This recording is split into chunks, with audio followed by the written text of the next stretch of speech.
الحمدللہ رب العالمین، الصلاۃ والسلام علی رسولہ الکریم، اما بعد، فاعوذ باللہ من الشیطان الرجیم، بسم اللہ الرحمن الرحیم۔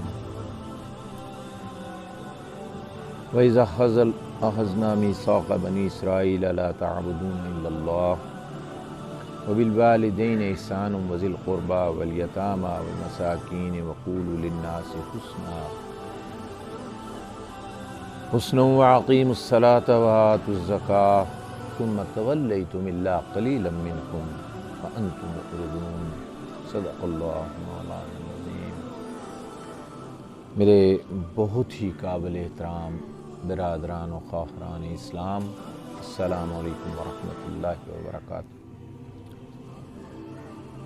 گزشتہ درس تک بنی اسرائیل کی مختلف خباثتوں کا تذکرہ، وعدہ خلافیوں کا ذکر، جس میں سبت کے قانون کو توڑنا، مختلف مشرکانہ کام کرنا، گائے کے ذبیحہ، اور آخر میں ان کی حیت کا تبدیل کیا جانا، پھر اس کے بعد ان کا یہ دعویٰ کہ اللہ تعالیٰ انہیں جہنم کی سزا نہیں دے گا۔ اللہ تعالیٰ نے ان سب چیزوں کا تذکرہ کرتے ہوئے آخر میں یہ بات ارشاد فرمائی تھی کہ جو انسان بھی بدی کرے گا، بدی کمائے گا، تو اس کو سزا ضرور ملے گی، چاہے وہ کسی بھی مکتبہ فکر سے ہے، کسی بھی قوم سے ہے، کسی بھی مذہب سے ہے۔ اور جو لوگ اللہ تعالیٰ کے اوپر ایمان لائیں گے، نیک اعمال کریں گے، وہ جنت میں جانے والے ہیں، وہ جنت میں ہمیشہ رہیں گے۔ قرآن میں ایمان اور عمل صالح لازم و ملزوم قرار دیے گئے ہیں۔ اب آج جن آیات کا درس ہوگا، ان میں رب کائنات نے دراصل، اگر میں یہ کہوں کہ حقوق اللہ اور حقوق العباد کا تذکرہ کیا گیا ہے تو بے جانا ہوگا، اور یہ بات اس انداز میں کہی گئی ہے کہ بنی اسرائیل سے کئی عہد لیے گئے۔ یہاں اس پہلے عہد کا تذکرہ ہے۔ اللہ تعالیٰ فرما رہے ہیں کہ وَإِذْ أَخَذْنَا مِيثَاقَ بَنِي إِسْرَائِيلَ لَا تَعْبُدُونَ إِلَّا اللَّهَ، کہ یاد کرو ہم نے اسرائیل کی اولاد سے یہ عہد لیا، پختہ عہد، کہ اللہ تعالیٰ کے سوا کسی کی بندگی نہ کرنا۔ وَبِالْوَالِدَيْنِ إِحْسَانًا، والدین کے ساتھ حسن سلوک، وَذِي الْقُرْبَى، رشتہ داروں کے ساتھ، وَالْيَتَامَى، یتیموں کے ساتھ، والمساکین، مسکینوں کے ساتھ، وَقُولُوا لِلنَّاسِ حُسْنًا، اور لوگوں سے بھلی بات کہنا،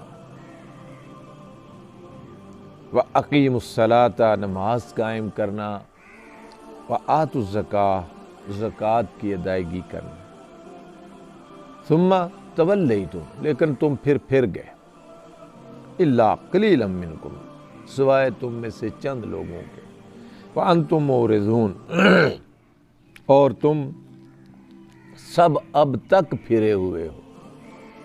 مالک کائنات نے جو بات ارشاد فرمائی، سب سے پہلی بات اس میں یہ تھی کہ رب ذوالجلال کے ساتھ کسی کو شریک نہیں ٹھہرانا۔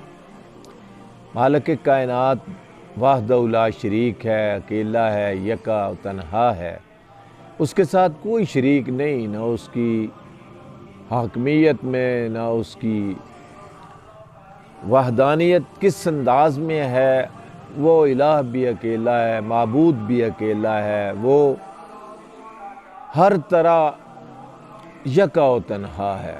کائنات کا مالک بھی وہی ہے، خالق بھی وہی ہے، رازق بھی وہی ہے، حاکم بھی وہی ہے، اس کے ساتھ کوئی شریک نہیں ہے اس کا۔ اور اس نے اس کائنات کے اندر انسان کو اپنا نائب بنایا، خلیفہ بنایا، اس کی نیابت و خلافت کا حق ادا کرنے کے لیے اس انسان پر بہت سی ذمہ داریاں عائد ہوئیں۔ بنی اسرائیل پر بھی یہ ذمہ داری رب کائنات نے ڈالی۔ بنی اسرائیل کے دور کے مختلف عروج، جن میں داؤد علیہ السلام کے عروج کا دور، سلیمان علیہ السلام کے دور، یوسف علیہ السلام کا دور، یہ عروج کے دور تھے۔ اللہ تعالیٰ نے حکم دیا تھا کہ تمہیں زمین پر خلیفہ بنایا گیا ہے، نائب بنایا گیا ہے، تو اس کی نیابت و خلافت جو ہے وہ اس کا حق ادا کرنا ہے۔ لیکن انہوں نے اس سب کی نفی کی۔ جو دوسری بات ارشاد فرمائی اللہ تعالیٰ کی بندگی کے ساتھ، وہ تھی والدین کے ساتھ حسن سلوک، رشتہ داروں کے ساتھ حسن سلوک، یتیموں مسکینوں کے ساتھ حسن سلوک، پھر لوگوں کو بھلی بات کہنا۔ بھلی بات کہنے سے مراد نیکی کا حکم کرنا، برائیوں سے روکنا، نماز کے قیام کا تذکرہ، زکوٰۃ کی ادائیگی کا ذکر۔ لیکن اللہ تعالیٰ فرماتے ہیں کہ تم سب منکر ہو گئے، تم سب نے اس چیز کو چھوڑ دیا اور ایسے پھرے کہ اب تک پھرے ہوئے لوگ ہو۔ پھر اگلا عہد فرمایا کہ وَإِذَا أَخَذْنَا مِيثَاقَكُمْ لَا تَسْفِكُونَ الدِّمَاءَ وَلَا تُخْرِجُونَ أَنفُسَكُم مِّن دِيَارِكُمْ ثُمَّ أَقْرَرْتُمْ وَأَنتُمْ تَشْهَدُونَ۔ تم سے عہد لیا گیا تھا کہ آپس میں ایک دوسرے کا خون نہیں کرو، دوسروں کو ایک دوسرے کو گھر سے بے گھر نہیں کرو۔